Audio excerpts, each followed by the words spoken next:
Welcome back to another FPL video. Now today we're going to be looking ahead towards game week 11, more specifically at the captaincy options or potential captaincy options we have for this coming game week, and there's quite a few exciting options. If you're new around here, please don't forget to hit that subscribe button. I'm really pushing for that 200 mark, and well, without further ado, let's just get straight into it. So the first player I'm going to be looking at here is Calvert-Lewin playing against Burnley. Now, DCL, he did let a few people down the other day against Leeds. How that game did not have any more goals, I do not go. The expected goals for both sides were above 3 or 4 by the end of the game. I mean, both sides really should have scored a lot more and should have been more than a 1-0. Now, they do travel away to Burnley, who typically are seemingly a good defensive side. However, they have just conceded 5 against Manchester City. And there is this kind of thing that, Turf Moor is not a nice place to go. It's actually a bit of a myth. The record at Turf Moor, or the record that Burnley have at Turf Moor, isn't actually that great in terms of clean sheets.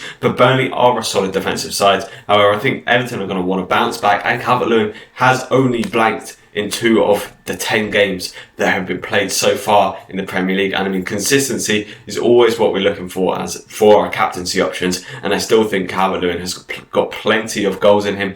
And now we're slowly starting to see the Everton team come back together. We've seen Richarlison come back in. Hopefully Digne can come back in soonish. I'm not really too sure what's going on with him, but he's very creative for them. But I think Everton will want to bounce back after that game, and Calvert-Lewin is going to be the man they look to score the goals, so he's not a bad option for this coming game week. Then next we look towards Mohamed Salah, who was not very happy at all at the weekend to be taken off after the 60th minute against Brighton. He did pick up an assist, and also there was a disallowed goal, so he could have punished a lot more people who had taken him out, and a lot of people could have gained a lot more points from those who had captained him. However, they do play Wolves, who typically are not a bad defensive side. They haven't really leaked too many goals this season. However, it's Salah at Anfield, and that's the main thing for me for putting Salah in this week. It's just Salah at Anfield, for me, is always a very good captaincy option. It's pretty close to the amount of goals he's scored is the same as the amount of games he's played at Anfield. So I think Salah is a great option. However, if you do have Sadio Mane does actually have a better record against Wolves. So if you've got him, he could potentially be the one to go for. However, for me, it's just Salah at Anfield. You can't really overlook him. However, for me, Salah at Anfield, Salah at Anfield definitely cannot be overlooked. He tends to be a very good option when he's at home, and obviously he's on the penalties, and we've seen so many penalties being given this season. He could easily go and pick up plenty of points here. Then we move on to Kevin De Bruyne, who's starting to kind of get back to his normal ways.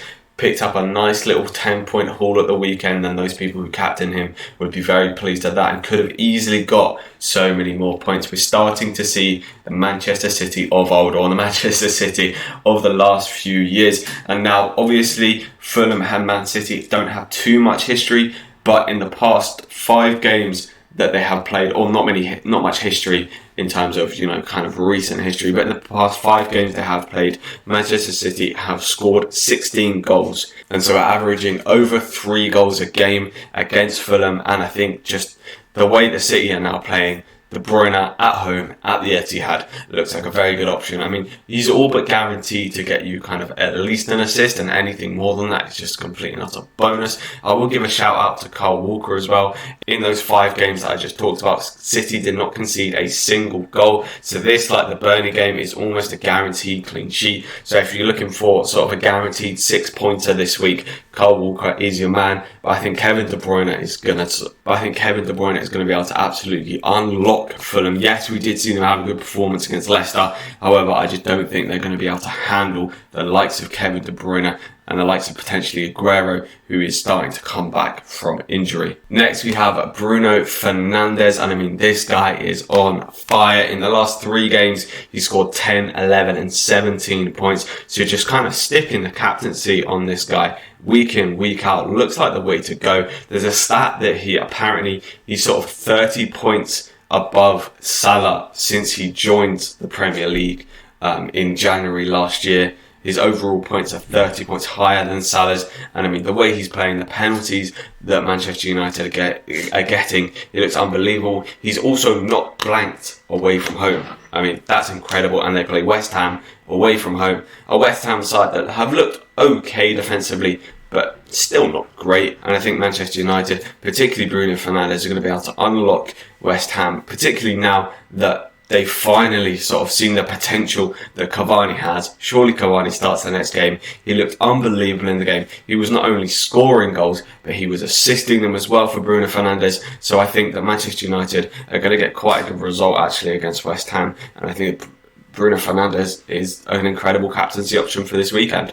Now we move on to the final captaincy pick, and that is Jamie Vardy versus Sheffield United. Now a lot of people will probably be a little bit disappointed with the points that Jamie Vardy did get against Fulham. A lot of people were expecting a much higher score. However, it just wasn't to be. He did pick up an assist, so it was something for those people who captained him. Now, something that I do want to bring up is that in Jamie Vardy's last 18 home games that he's played for Leicester, he has scored 8 goals. However, when he's been away from home in the last 17 games, he's scored 17 goals. I think it's because of the way that teams kind of tend to express themselves a little bit more at home. They play out, and that really helps the likes of Jamie Vardy, because then just long balls over the top, getting behind, and that's how he scores a lot of goals. So I think away from home, as the Sheffield United game is, it really suits Jamie Vardy, and therefore he could be a great captaincy pick. I actually see a lot less people captaining him this week because he only got an assist against Fulham. That could be to their downfall, because I can actually genuinely go and see Jamie Vardy pick up a brace in this game, and people are going to be worrying not captaining him. So I think that Jamie Vardy against Sheffield United is a great captaincy option. I hope you have enjoyed this quick little captaincy video. There are obviously a couple of other options that you could consider, but those are the 5 kind of main guys that I potentially would be looking at to captain myself for this weekend. I'm personally looking at De Bruyne because he just looks incredible, and I think they're going to be able to unlock Fulham. But if you have enjoyed, please don't forget to hit that like button, subscribe if you're new, and I'll catch you in the next one.